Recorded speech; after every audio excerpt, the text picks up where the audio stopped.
In 2009, our next guest left her job as an elementary school teacher to create whatever it takes, a company designed to give youth the tools and skills they need to become social entrepreneurs and leaders. Please welcome Hernholm to the studio. It's okay. Yes, thank you. It's nice to be here. So Sarah, Yes. what inspired you to make the leap from elementary school teacher to the founder of WIT? Well, I'd like to say I just felt so passionate and compelled, but I was fired. Oh, so it wasn't an aha moment? I mean, I want to keep it real and honest. I used to be a teacher in California, and they have a last in, first out policy. So the last person hired is the first person fired. And that happened 4 years in a row for me. Did it with all the budget cuts. And on the fourth year, I just asked myself, which we all should do at some point, just went inward and said, is this what I want to keep doing? Is this the pattern I want to keep experiencing, or do I want to try something different? And I decided to take the leap and try something different. Wait, aren't we having teacher shortages? Well, this was 10 years ago. And yes, even that was, I mean, I could probably speak for hours on how the system is run in California, but we won't waste time on that.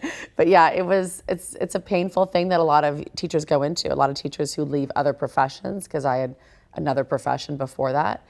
And I felt very called to be a teacher. And then it just took a little turn, but I'm really actually very grateful. So I think it's really important to share that from something really bad and sad, something really great has happened. So tell me about it.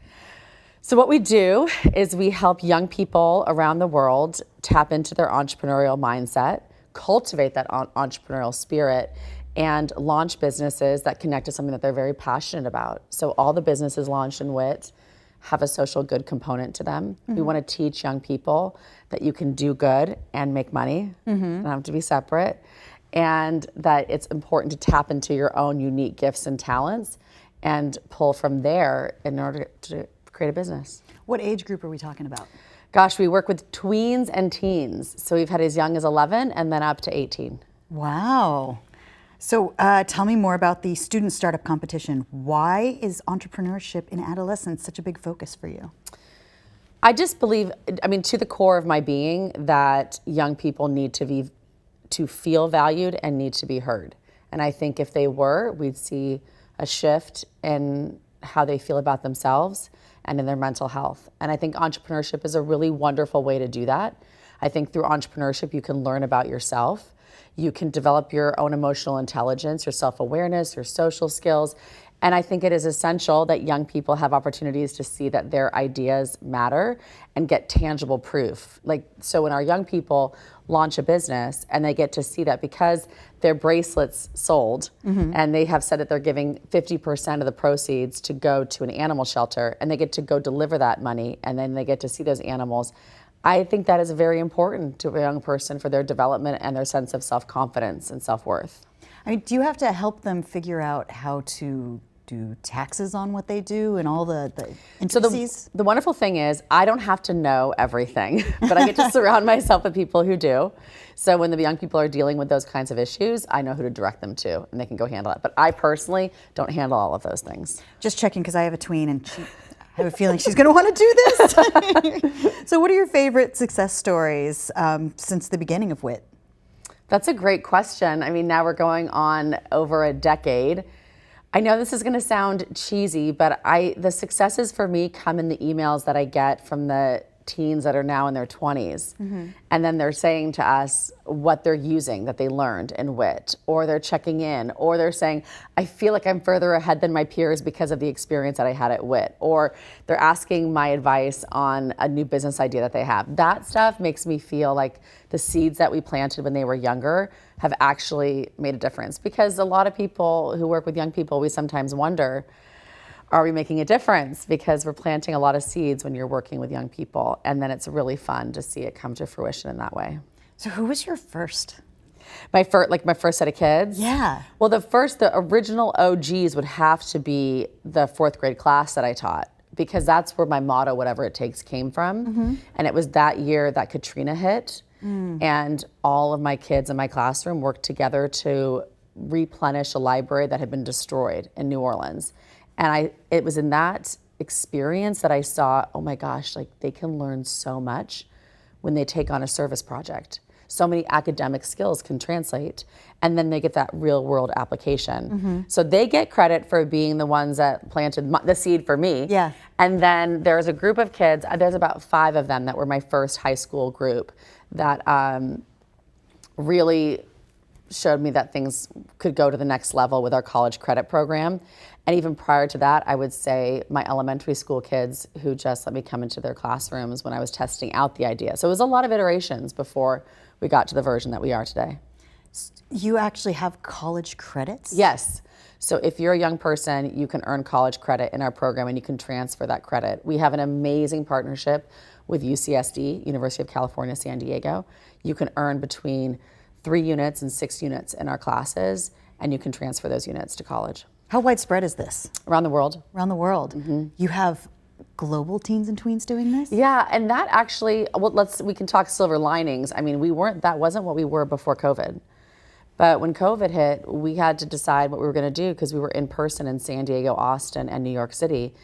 And we thought, let's just create the most epic virtual community and just give these kids something that they want to tune into. And then all of a sudden we got kids from Sweden and Mexico, or we were just like, wait, okay. Wild. Okay, and then I was like, what time zone should we run our programs in? So that's been a really big blessing out of everything, is that now we get to reach more young people.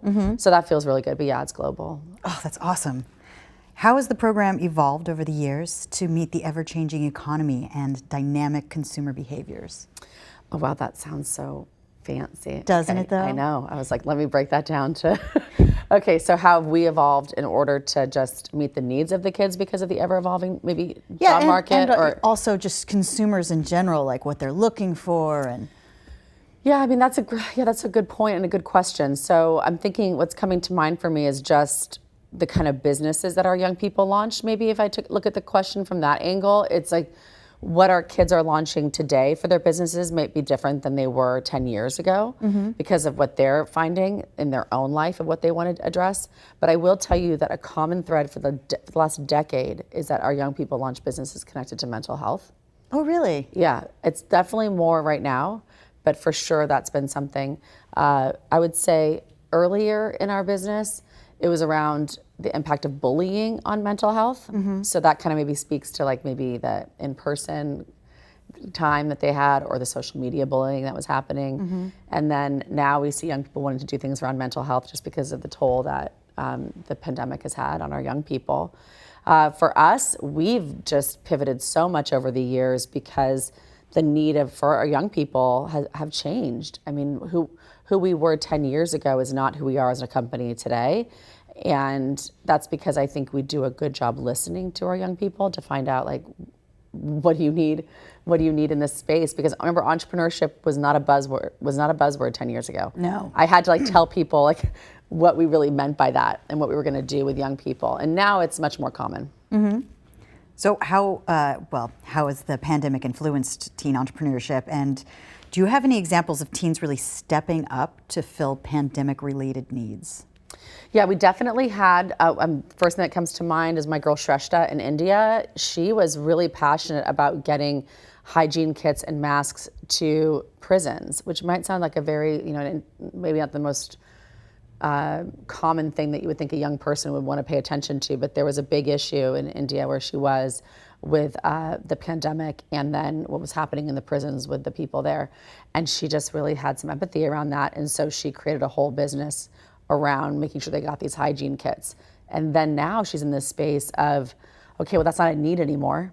So now what is our need going to be? Are we still going to work with this population? But then what do they need from us now? So that was a very like reactive like COVID thing. We also there was a big thing around hygiene kits. I just remember like young people really wanting to create things to get to people in need. Like sanitizer? Yeah, sanitizers, that's kind of what I'm remembering. It was like sanitizers, it was masks, it was, that's just what's coming to mind right now, that those were very, responded to that. And then we saw our young people say, okay, we're home. I want to connect with people because I really miss community. And so I remember one girl, Maylee, she launched a business around teaching art virtually. So people will log in, they pay, you know, donation-based model, but they'd pay and they'd come on and then they would learn something about a famous artist, and then they would apply what they learned into an art piece. Oh, wow. And so that was, I mean, that probably wouldn't have, now she's figuring out how she's gonna take it in person because now her community is opening up more for in person. But that was, you know, those are COVID related in different ways, but that's what we would see. So WIT teaches teens. What have they taught you? Oh gosh. Wait. What has the student taught the master? I don't want to get emotional. It's like last day of South by, we're all supposed to be excited. But yeah, I mean, what a gift that they've given me that I get to live a life on purpose. I mean, that's pretty amazing that their desire to participate in our program and be part of WIT and do WIT, as we say, has then given me to live a life of my dreams, a life that I like waking up to, a life that feels purposeful.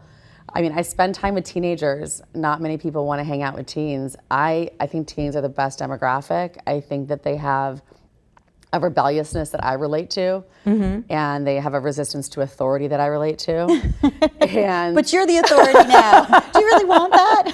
Because I see it, like I have a lot of understanding around that. I have a lot of understanding around wanting to push a boundary, wanting to sometimes bump up against things, not because that's what we should be, it's just because we're just like rebellious and we just don't know, but we feel like we need, we're like frustrated. Yeah. So I love working with them and helping them channel that towards, in a way, to make a difference in the world and to use entrepreneurship to handle that rebellion. I mean, most entrepreneurs are pretty rebellious in their own way. Yeah. So I think the bottom line is, what have they taught me? They've taught me that it was worth working hard. I mean, I've worked very hard over this last 10 years to build this, and it's worth it because of them.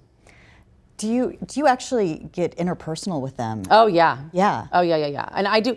So my company runs these classes and this virtual community, and I do one-on-one coaching.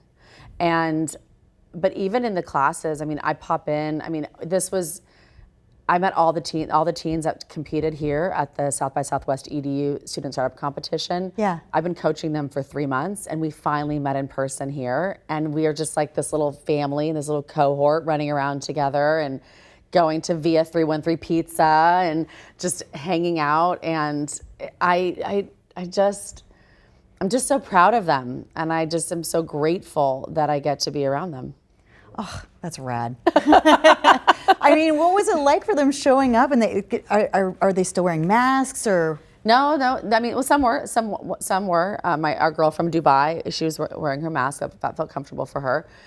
Some aren't. But what we saw was that community, and I was nervous. Like, I didn't know if this community that we built virtually for 3 months, that it was going to translate. I mean, I literally was thinking, oh my gosh, are we all going to get together at this pizza place? And then everyone's just going to be crickets at the table and it was the exact opposite. And I almost just wanted to melt away. Do you know what I mean? Because now like the table was set and these connections were happening, and they were so supportive. And we did the dinner before the competition so they could just not be competitors. They could like connect. Yeah. And then we had the competition the next day, and they were so excited and like supportive of each other. And then we all just hung out for this thing that I just did with the podcast. So it's so, I mean, I think we all feel this way. It's so wonderful to be together in person, live, you know, like with each other in this beautiful conference. And so I just am like, oh, I just can't get over like the joy of the connecting with everybody. Right.